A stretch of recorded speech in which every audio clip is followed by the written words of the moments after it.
तो गर्दन झुकी। जब दिल के आईने में है तस्वीरें यार, जब जरा गर्दन झुकाई देख ली अधिकारितानी।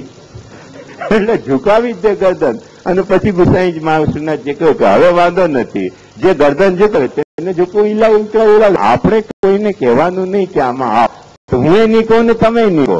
જેનો બગાડ થવાનો હશે એ દેવાલયોમાં, જાહેર દેવાલયોમાં, પરાળ પ્રતિષ્ઠાપિત દેવાલયોમાં મહારાજ બની જશે, અધિકારી બની જશે, મુખ્ય ભીતરિયા બની જશે. એટલે આપણે ત્યાં બહુ પ્રસિદ્ધ એક દેવાલયો તેની પુરાની જમાનાની, હવે તો લોકો ભૂલી ગયા એ કહેવત કે મુખિયા તો દુખિયા ભયા, જલઘડિયા જમદૂત और अधिकारी अंधा भया और भीतरिया भय भूत.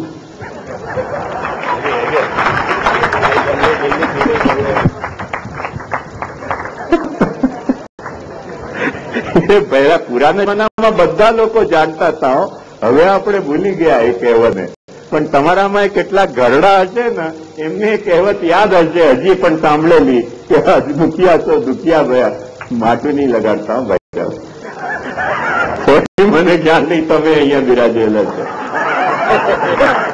તું તો અમે એમાં આવી ગયા, એટલે એ કઈ તમારું જ છે નહીં. એમાં કઈ મહારાજની પણ લિસ્ટ હોવી જોઈતી હતી કે મહારાજ પછી મહારાજ વ્યા, એ આપણે ઉમેરી દઈએ. મહારાજ એટલે પેલા એ અર્થમાં નહીં, મટડી બનાવવાના અર્થમાં. तो मुखिया तो दुखिया हुआ, जलगड़िया जमदूत और अधिकारी हुआ और भीतरिया भय भूत. आ कथा देवालयनी છે, આ કથા ગ્રહ સેવાની નથી. મહાપ્રભુજી ચોખ્ખી આજ્ઞા આપે છે કે બીજદાર પ્રકારસ્તુ ગ્રહે સ્થિત્વા સ્વધર્મત અજ્ઞાવૃત્તો કૃષ્ણમ પૂજયા શ્રવણાદિભિ. એટલે આ વાતને તમે સમજો.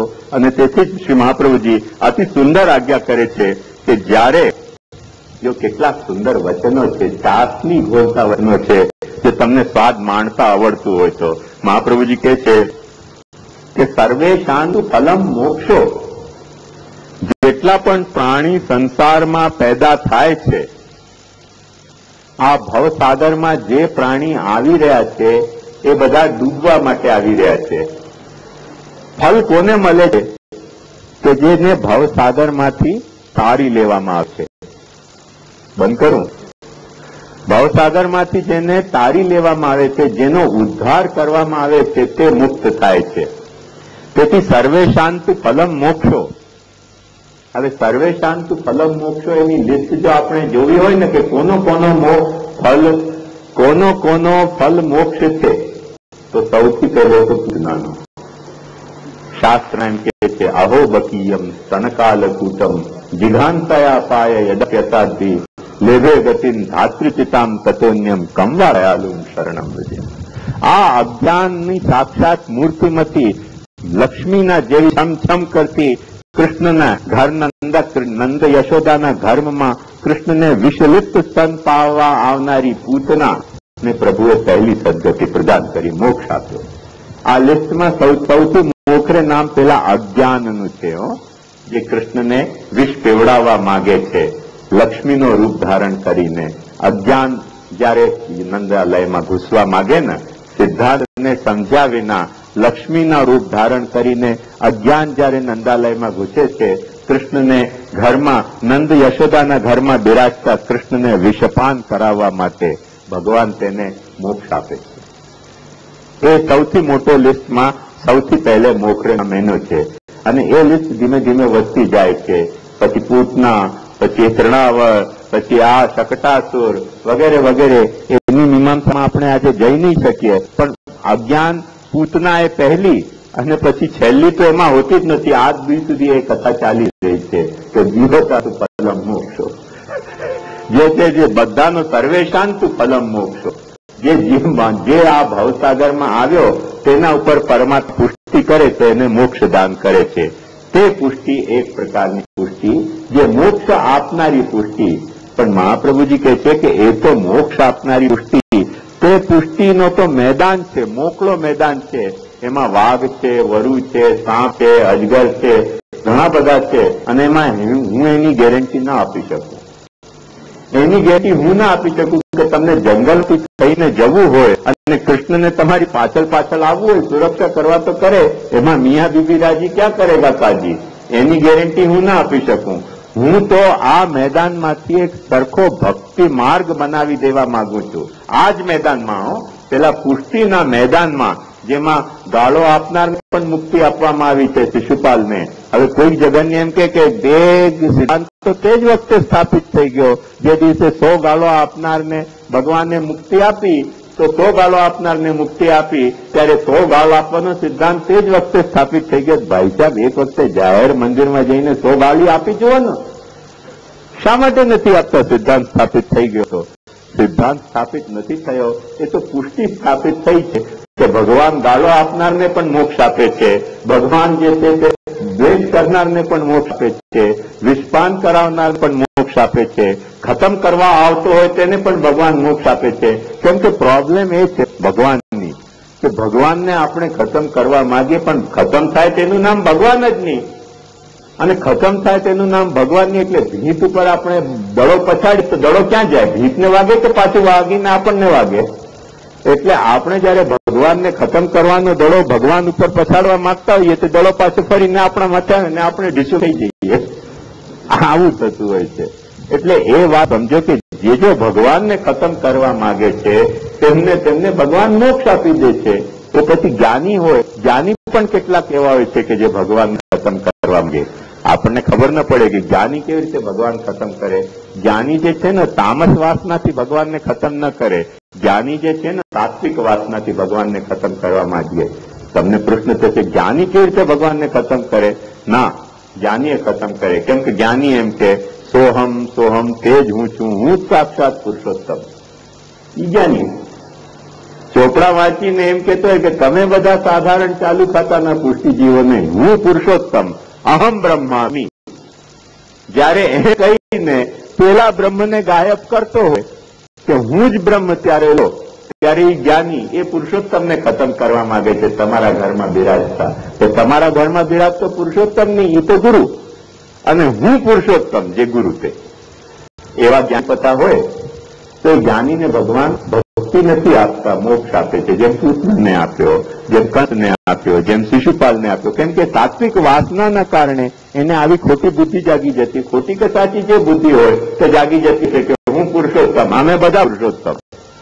એ ભાવનાને કારણે એ પુરુષોત્તમને કેન્સલ કરી દેજે તમારે ઘરમાં બિરાજતો હોય પુરુષોત્તમ તેને. એટલે ભગવાન કે ચાલ્યા તું બહુ પુરુષોત્તમ પુરુષોત્તમ હું પુરુષોત્તમ કરે છે, તો તું મને તો ખતમ કરી શકતો નથી, તો લે હું પુનર્મૂષિકા ભવ તને ખતમ કરી દો. એને ખતમ કરી દે, ભગવાનને મુક્તિ આપી દે કે વધારે પછી દુનિયામાં ભાંજગડ કરવાની જ નહીં ને તારે. એટલે જ્ઞાનીને પણ મુક્તિ મળે છે, દ્વેષ કરનારને પણ મુક્તિ મળે છે, પણ એ બધા જીવિત અવસ્થામાં નથી મળતું, એ મર્યા પછી મળે.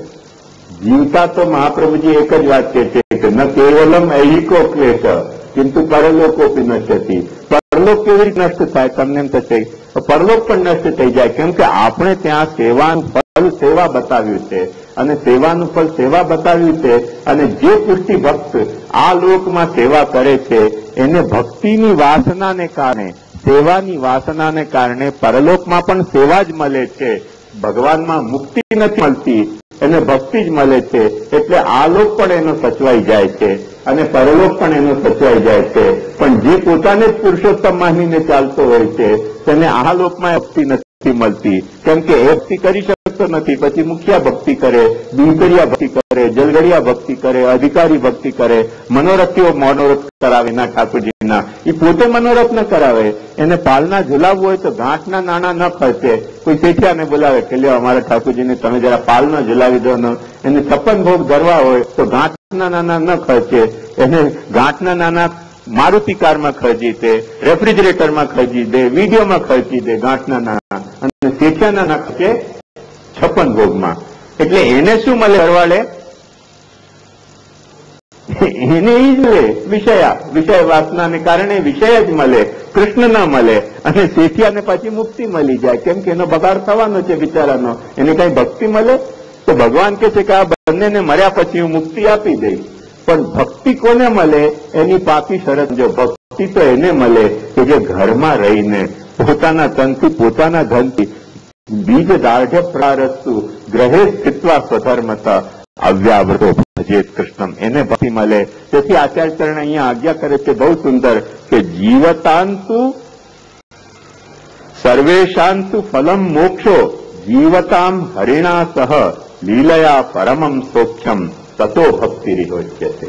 પણ જે જીવતો માણસ હોય ને એને મર્યા પછી જે મળતું હોય એનો પ્રશ્ન નથી, પણ એને તો જીવિત પોતાના ઘરમાં કૃષ્ણની લીલાત્મિકા સેવા કરવાનો જે પરમ સુખ મળે છે, બ્રહ્મ ભાવાત ભક્તાનામ ગ્રહ એવ વિશિષ્યતે સર્વેન્દ્રિય તથા ચાંતકરણૈ આત્મનાપી બ્રહ્મ ભાવાત. અને મહાપ્રભુજી આની વ્યાખ્યા કરતા ગયા કહે છે કે પરિજનશ્ચ કૃતાર્થો ભવતિ. એના જે પરિજન છે, એના સગાવાલા છે, એ પણ એની સેવામાં પરચારક થઈને કૃતાર્થ થઈ જતો હોય છે. પ્રભુ આણે પધરાવ્યા અને પરિજન આના કૃતાર્થ થઈ ગયા. જ્ઞાન માર્ગમાં એવું ન સંભવે. જે જ્ઞાની હોય તેને જ મુક્તિ મળે, એના ચેલાઓને મુક્તિ ન મળે. ચેલાઓ પાછા જ્ઞાની થાય તો જ મુક્તિ મળે, અને ચેલાઓ અજ્ઞાની થઈ જાય તો ચેલાઓને એને કારણે મુક્તિ નહીં મળે. પણ ભક્તિની એક એવી અનેરી મહિમા છે કે ભક્ત જયારે પોતાના ઘરમાં પોતાના પ્રભુને પધરાવીને સેવા કરે ત્યારે પોતે પણ એને ભક્તિનો લાવો મળે છે, એના પરિવારના પ્રત્યેક સદસ્યને ભક્તિનો લાવો મળે છે. અરે બીજી તો વાત જવા દો, તમારા ઘરમાં એક ભેંસ બાંધી હોય ને, એ ભેંસનું દૂધ કાઢીને તમે ભગવાનને માખણ ધરો ને તો ભેંસને ભક્તિનો લાવો મળે. પરિજનશ્ચ કૃતાર્થો ભવતી, એ જાતની ભક્તિની મહિમા છે. અને એ મહિમાને કારણે મહાપ્રભુજી કહે છે કે ભક્તિની કઈ કથા જ જુદી છે.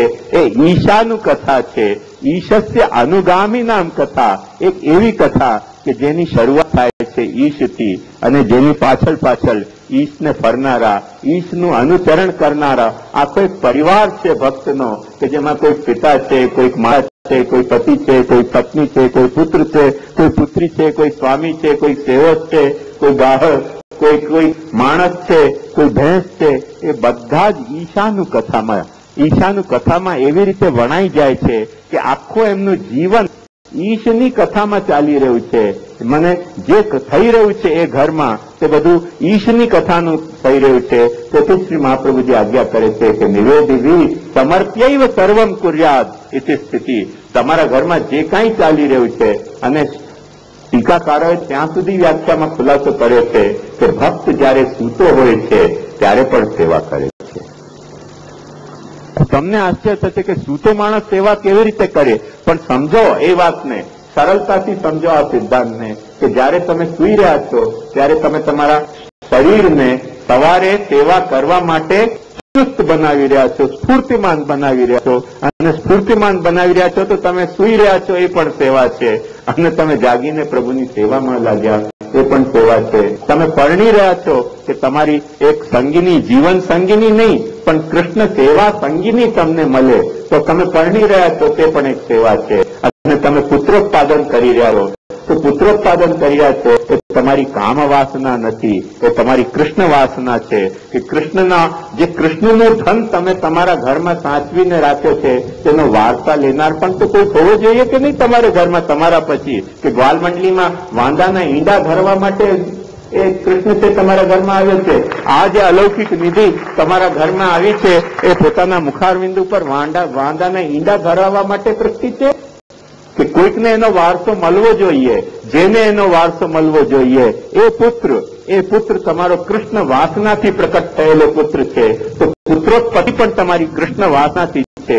તો આ બધી કથા ઈશાનું કથા થઈ ગઈ. દરેક વાતમાં કૃષ્ણ આવી ગયો, સુવામાં, જાગવામાં, શૈયા સના ટનાલાપ, સ્નાન ક્રીડા સનાદિશુ કૃષ્ણનું સ્મરણ ચાલતું હતું, બીજું કશું ચાલતું જ નહોતું. એવી જાતની એક અખંડમ કૃષ્ણવત સર્વમ યથા તત્વ નિરૂપિતમ. મહાપ્રભુજી કહે છે કઈ જાતનું સાધારણીકરણ થઈ જાય છે. ઘરમાં જયારે સેવા બિરાજતી હોય, બાળકને એક વખતે એમ લાગે કે આ હું નહીં ખાઉં કેમ કે ઠાકોરજીને હજી ભોગ ધર્યો નથી, તો પછી ઢોકલા હોય કે ફાફડા હોય, પણ એક વખતે તમારો નાનકડો બાળક આ વાતને સમજી જાય છે કે ના આવું મારાથી જમાય નહીં કેમ કે મારા ઠાકોરજીને ભોગ નથી ધર્યો. બસ કૃષ્ણ વાસના પ્રકટ થઈ ગઈ. એ કૃષ્ણ વાસના કેવી રીતે પ્રકટ થઈ? કેમ કે તમે ઘરમાં કૃષ્ણને પધરાવ્યો છો. હવેલીઓમાં ભટકનારાઓના છોકરામાં આવી કૃષ્ણ વાસના ક્યારે પણ પ્રકટ થતી મેં આજ દી સુધી જોઈ. હું એક વખતે મધ્યપ્રદેશમાં ગયો તો ખરેખર રોમાંચ થાય એવી વાત તમને વર્ણવી